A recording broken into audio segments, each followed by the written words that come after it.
I have 4 essential tips for you to know when you're buying new construction.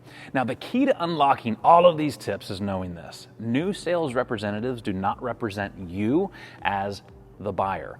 They represent the builder. Makes common sense, right? Now, these are amazing people. Many of them are my friends. They care about you when they're helping you buy a house, though they represent the builder. That's who employs them. Now, let me tell you why this is important for you to know in my 4 tips when you're buying new construction. Number 1 is about negotiations. Now, when you know that the representative is representing the builder, do not walk into the model home and show them all of your cards. Don't tell them that you've looked at dozens of homes and this is the one that you love the most. Don't tell them that you're going to give your firstborn away. Don't tell them you have $100,000 sitting in the bank just for that home. Listen, I'm not saying that the builder will negotiate, but I can promise you that they will not negotiate if you show them all of your cards too early. So it's important to know that many builders will negotiate some, and it often depends upon the demand of that time when you're buying, but when you kind of negotiate, you often don't see that they change the base price much, but you will see that they'll offer you additional credits. You'll see that they actually might even throw in some extra upgrades like decks, for an example. It was just the other day that I was helping a client secure a contract with a new build.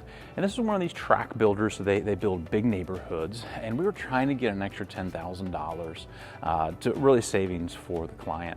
And the rep ended up talking to the regional manager, and then they came back and gave additional credit to the buyer. It was great. It was a win-win, right? It was a win to the builder to secure a deal, and it was a win to my client to be able to get a little bit more money towards their purchase.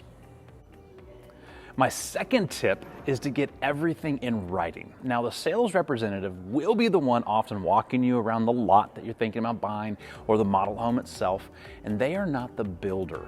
And I often find that they have really good intentions, but they will say things that sometimes don't actually happen.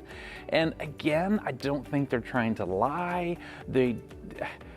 They just, or maybe are giving their best interpretation of what it would be like, but the problem that I've seen is what can happen is that the buyer heard what they said and they expect that they're going to be getting this in their home.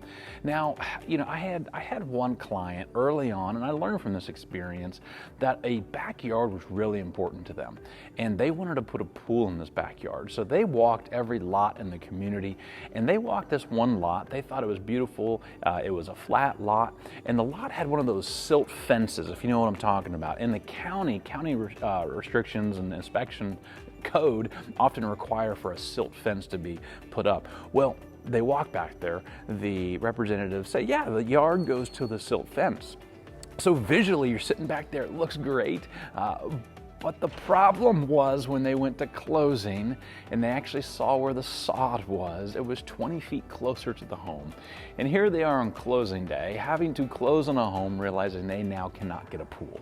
So that was a big learning experience for me, but it was also obviously disappointing for them. And I learned, get everything in writing. If the representative says it, make sure that you confirm it's in the contract or you get it in writing. I even had another example one time. They said, hey, listen, we'll take that tree down. It was important to my client. And then they go to closing and the tree wasn't taken down because it was out of the area that they typically touch trees. It's just little things like that. So if it's said, make sure it's in writing. Make sure that it actually happens for you. All right, my third tip is to know the average amount being spent in options in a neighborhood. Now, often homes, you're gonna walk in, they're gonna have a base price, and that comes with standard options. Now, you have the opportunity at that point to potentially consider upgrades, and you can add items, right, to kind of make it your own, which is a lot of fun, honestly. Nicer cabinets, different lighting, finished basement, things like that, right? Now, here's 2 reasons why I think it's really important for you to know the average amount that's spent in options in that neighborhood. First is to protect your appraisal. Now, if you spend, let's say $50,000 more in upgrades than anyone else had done, well, guess what might happen? It may not appraise. And y'all, that's an important piece. If you're using a conventional financing loan, most builder contracts don't have a financing contingency. I'm sorry, don't have an appraisal contingency. So you gotta be prepared to potentially actually pay that extra if it does not appraise. Now, my second reason to know the average optional upgrades is resale purposes. Now, I know that you don't want to have the most expensive home in the neighborhood, right? Because the reality is you might not get your money back. But you also don't want to have the cheapest home in the neighborhood because you may not be able to be too competitive if you had to resale. So here is the importance. Know the average upgrades. That's why that's important. Now, here's a quick tip. This is often where my clients bring me in because they want to know if they should or should not put various upgrades that give them a positive return on their investment. So make sure you always ask that question to your real estate agent. And lastly, my fourth tip is to understand the contract. A builder's contract and process is created to protect the builder and give you a great experience, right? Now, I'm not talking down about them. Please hear me. I love new construction, but you just need to know this.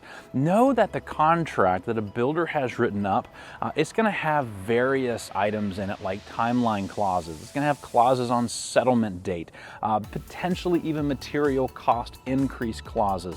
All of these things are so important, and it's important for you to read the fine print of a contract because everything is written in that to protect the builder. And the reason why I say this is because that's different than, let's just say, the standard Virginia resale contract that you would get on resale homes. That contract is actually written a little bit more to protecting the buyer. So just understand what you are signing and agreeing to up front. And again, guys, this is why I believe it's so helpful for you to have representation from a real estate agent or attorney on your side when you're buying new construction, just so that you can ensure that you understand everything that you're signing. Make sure you read and understand the contract. Okay, one more bonus tip. Have a blast building. Seriously, this can be a stressful time, I know, because there's a lot of moving pieces and decisions to make. But y'all, this is an amazing opportunity that you're building a home. Maybe your first home, maybe your second, maybe your dream home, maybe your forever home. Have a blast. Enjoy the process. Let your real estate agent take all of the stress off of the protection piece, and you have a blast. If you enjoyed this episode, make sure you like and subscribe and follow as we look to really give wonderful content every single week. God bless.